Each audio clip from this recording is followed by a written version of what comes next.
አንዳንድ ሰዎች አንተን ወድቀህ ማየት ሲያቅታቸው ግራ ይጋባሉ። ይህ ሰው እንዴት እንዲህ ሊለወጥ ቻለ? ከጀርባው ማን አለ? የሚረዳውስ ማን ነው? እያሉ በድንጋጤና በግራ መጋባት ማዕበል ውስጥ ይሰጥማሉ። ነገር ግን እነሱ ያልተረዱት አንድ ትልቅ ምስጢር አለ። ያ ምስጢር አንተን ከሰው በላይ ያነሳህ፣ ከጠላቶችህ ሴራ የጠበቀህና ዛሬ ለቆምክበት እምነት ያበቃህ የልዑል እግዚአብሔር ረድኤት ነው።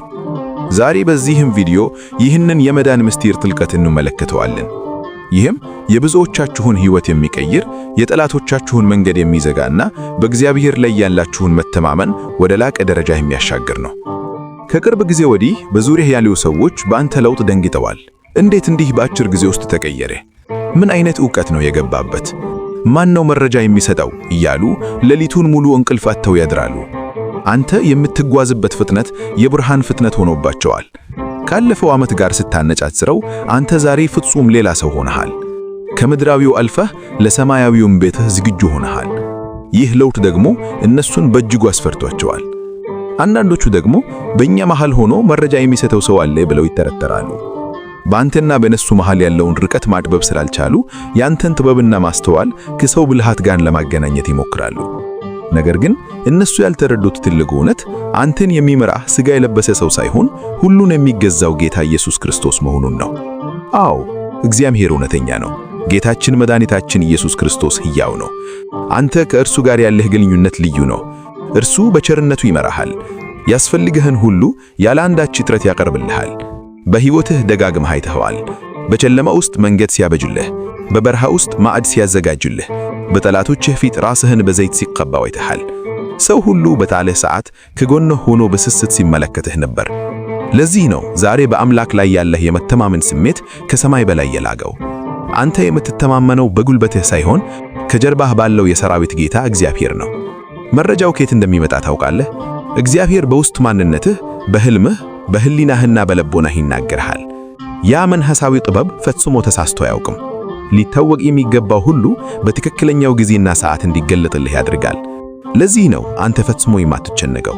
ለዚህ ነው ነገ ምን እበላለሁ፣ ምን እለብሳለሁ ብለህ የማትጠበበው። ምክንያቱም የሰማይ አባትህ ስላንተ እንደሚያስብ በጽኑ ታምናለህ። አሁን ላይ በልብህ የሚሰማህ ሰላም ዝም ብሎ የመጣ ሰላም አይደለም። ብዙ ፈተናዎችን አልፈሃል። እግዚአብሔር በጠላቶችህ መካከል አሳልፎሃል። ማን እንደሆነ በስምህ የሚምሉ ግን በልባቸው ተንኮልን የሚያሴሩትን ሁሉ እግዚአብሔር በግልጽ አሳይቶሃል። ቃሉን አንድ በአንድ ፈጽሞልሃል። እነዚያ አንተን ለመጣል ጉድጓድ የቆፈሩ ሁሉ ዛሬ ያንተን በእግዚአብሔር መወደድ ለማየት ተገደዋል። በእነዚህ ሁሉ ፈተናዎች ግን አንተ አንድ ነገር አደረግክ። ጀርባህን ለእግዚአብሔር አልሰጠህም። ለምን ይህ ደረሰብኝ ብለህ አላማረርክም። ይልቁንም አምላክህን እንደ ያዕቆብ ካልባረክህኝ አልለቅህም ብለህ ሙጭጭ ብለህ ያስከው። ያ ትዕግሥትህና ጽናትህ ዛሬ ታላቅ ዋጋ አምጥቶልሃል። ለትርፍ ብለህ አላደረግከውም። ነገር ግን የሰማዩ አባት ለታማኝ ልጆቹ የሚሰጠው በረከት አስደናቂ ነው። ዛሬ ያለህ ክብርና ጸጋ በገንዘብ የማይገዛ ነው። ባለጸጋዎችና በምድር ላይ ሥልጣን ያላቸው ሰዎች እንኳን ሊያገኙት የማይችሉት መለኮታዊ ሞገስ አንተ ላይ አለ። ይህ ሞገስ ከሰው ወደ ሰው የማይተላለፍ በወርቅና በብር የማይሸመት የእግዚአብሔር ድንቅ ስጦታ ነው። አንተ ሁልጊዜ በጊዜው የሚሆን ጥበብ ከሰማይ ይሰጥሃል። ሁልጊዜ መለኮታዊ አመራር ይከተልሃል። ምክንያቱም አንተ የልዑል እግዚአብሔር ልጅ ነህ። ወንድሜ፣ እህቴ፣ ይህንን መንፈሳዊ ጉዟችሁን ቀጥሉበት። ሰዎች በእናንተ ላይ ያላቸው ግራ መጋባት የእግዚአብሔር ክብር በእናንተ ላይ የበራ መሆኑን ማሳያ ነው። እናንተ የእግዚአብሔር ድንቅ ሥራ ናችሁ። ጠላቶች እናንተን ለማጥፋት ሲሞክሩ፣ እግዚአብሔር ግን በሚያስደንቅ መንገድ ግን ለመባረክ ይጠቀምባቸዋል።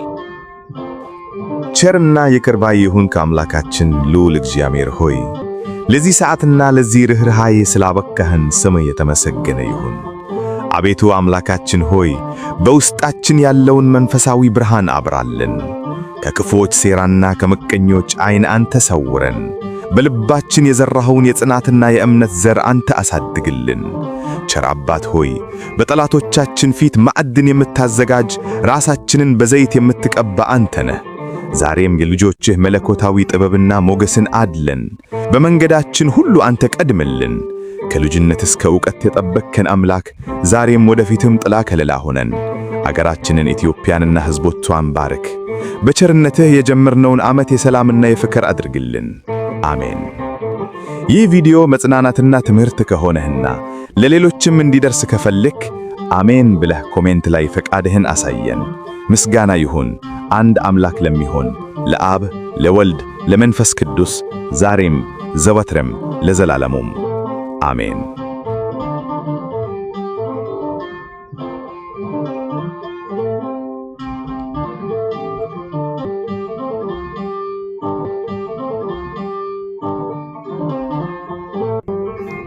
ቸርና ይቅር ባይ ይሁን ከአምላካችን ልዑል እግዚአብሔር ሆይ ለዚህ ሰዓትና ለዚህ ርኅራኄ ስላበቃህን ስምህ የተመሰገነ ይሁን።